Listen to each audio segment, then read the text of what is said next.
Hello everyone, welcome to another video of this series on the Rustlings exercises. Today we're gonna continue where we left off last time, and we left off here in primitive types 4. Now this is becoming more interesting because this is slice. Well, first of all, let's read the exercise. Get a slice out of array A where the question mark is so that the test passes. Slices are, I think, something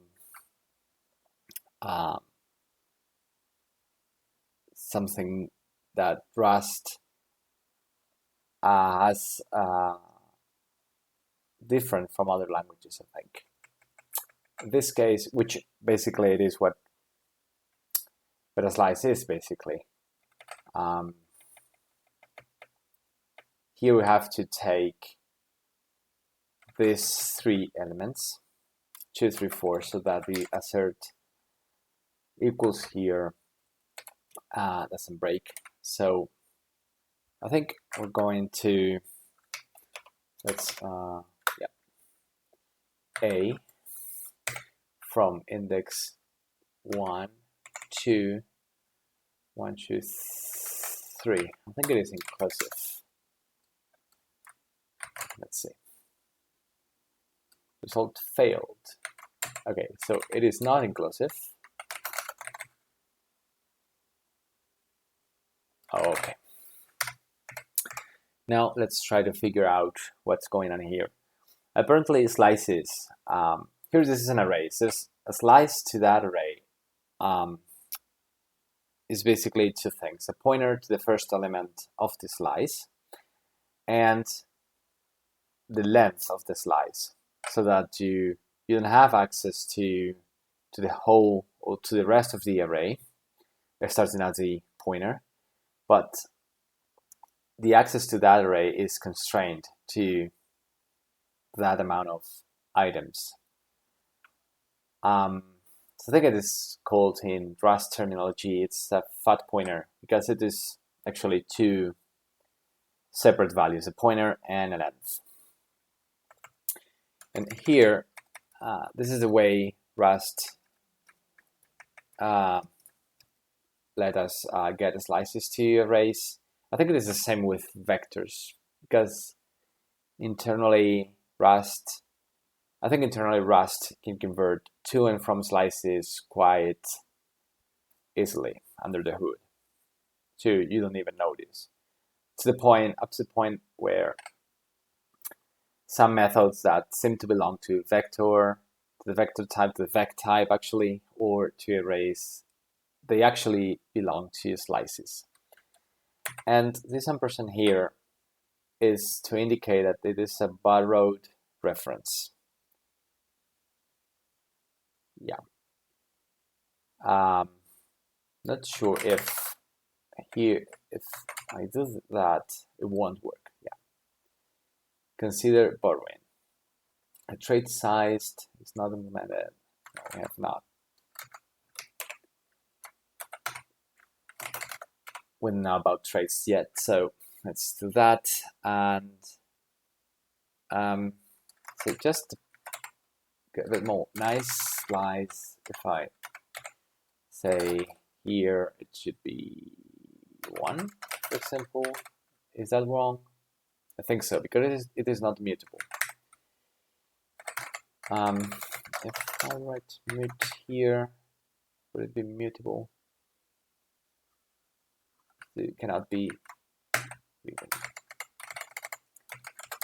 Let's write it like that. Cannot borrow as mutable.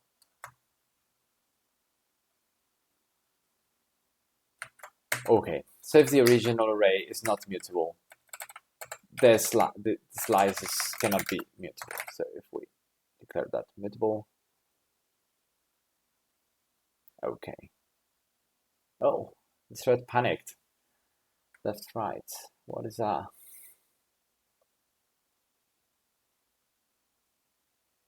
Okay, that's part of the assert, right?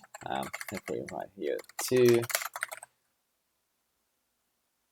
it doesn't complain. Okay, and what to put here? I don't know what should be the effect of it here, because this is a reference to mutable slice, so that should be the same. I don't know. Well, anyways, let's move on to the next exercise. Okay. This now. Next one is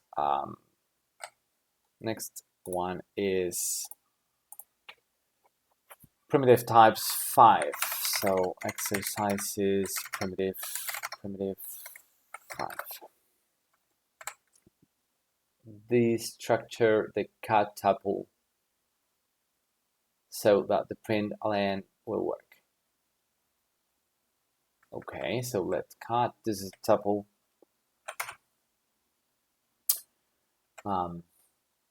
Your pattern here. Let's cat. So name H. Well, off. I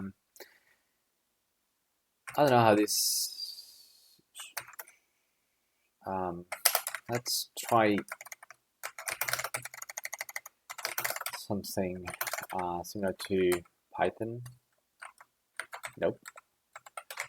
But it suggests adding or a vertical bar to match multiple alternatives. No, we are matching a tuple. That is okay. Good. It's not like Python, but I think Python also supports that notation, with or without parentheses, I mean. Let's go to primitive types 6. Use a tuple and x to access the second element of numbers. That I know. You can put the expression for the second element where the question mark. Okay, so then assert equal second. Tuple elements are accessed with indices like that. So numbers.1 should access the second element. That's right. I don't know what happened, because of course if I write 2 here, the assert would fail. But if I write 4, for example, which is out of bounds, no field 4. Yeah, that's right. Good. Okay, let's that and move on to the next one, which is vex. So we're switching to vectors. Exercises vex 1. I think this type is essential to Rust, even though, but it is not something built in. It is just a regular type. So your task is to create a vec which holds the exact same elements as in the array A. So test, I don't know what that is. Test array and vec similarity. Array and vec AV, and then insert. I guess this is a slicing the vector, taking a slice. I don't know if that's strictly necessary of it, or if Rust can take a slice automatically. So, okay. Okay, so declare your vector here with a macro for vectors. Macro for vectors is something like that, I think. I don't know if it should be square brackets or no, and it work with parentheses. Yeah, parentheses as well. So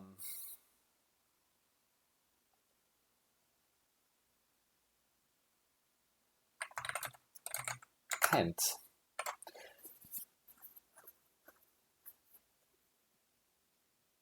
Vec macro and but yeah, this is this square parenthesis. But I think also we could do a collect. Is that okay? Am I gonna be called on? Okay, I thought arrays had that method. Okay, let's move on to the next one, which should be obviously vex2. Okay, so a vec of even numbers is given. Your task is to complete the loop so that each number in the vec is multiplied by 2. So here's a function that takes an input vector as an argument, a vector as an input argument, sorry, and it returns a vector.